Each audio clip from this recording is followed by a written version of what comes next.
पद्धतीने सुनावणी सुरू राहणार आहे आणि सुनावणीचे महत्त्वाचे अपडेट्स तुम्ही आमच्यापर्यंत पोहोचवतच राहा। तुर्तास धन्यवाद आणि वळूयात आता पुढच्या बातमीकडे। बातमी आहे माजी राज्यपाल भगतसिंग कोश्यारी यांच्या संदर्भातली। भगतसिंग कोश्यारी यांना 12 आमदारांच्या यादीसाठी धमकीवजा पत्र देण्यात आलेलं होतं आणि पत्रातून धमकी दिली गेल्यामुळे मी 12 आमदारांची नियुक्ती केली नाही असा गौप्यस्फोट माजी राज्यपाल भगतसिंग कोश्यारी यांनी केलेला आहे। यानंतर आता या प्रकरणावरती उपमुख्यमंत्री देवेंद्र फडणवीस यांनी प्रतिक्रिया दिलेली आहे। ते पत्र अजित पवारांनी लिहिलेलं नाही तर ते पत्र उद्धव ठाकरेंनी लिहिलेलं आहे। तसंच राज्यपाल म्हणाले ते योग्यच असल्याचं फडणवीस म्हणाले।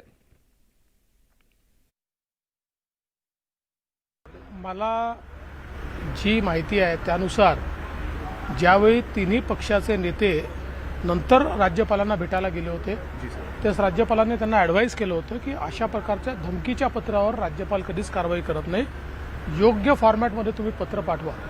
पण त्यांचाही इगो होता, त्यामुळे त्यांनी सांगितलं आम्ही ते बदलणार।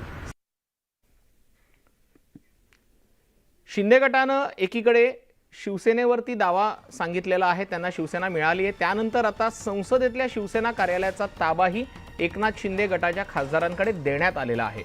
शिंदे गटाचे नेते राहुल शेवाळे यांनी पत्र लिहून उपसचिव सुनंदा चॅटर्जी यांना ही माहिती दिलेली आहे।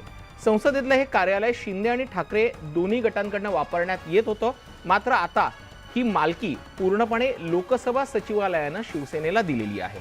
यावेळी आमच्या पक्षाला मानत असाल तरच संसद कार्यालयात प्रवेश करा असा इशारा खासदार राहुल शेवाळेंनी ठाकरे गटाच्या खासदारांना दिलेला आहे।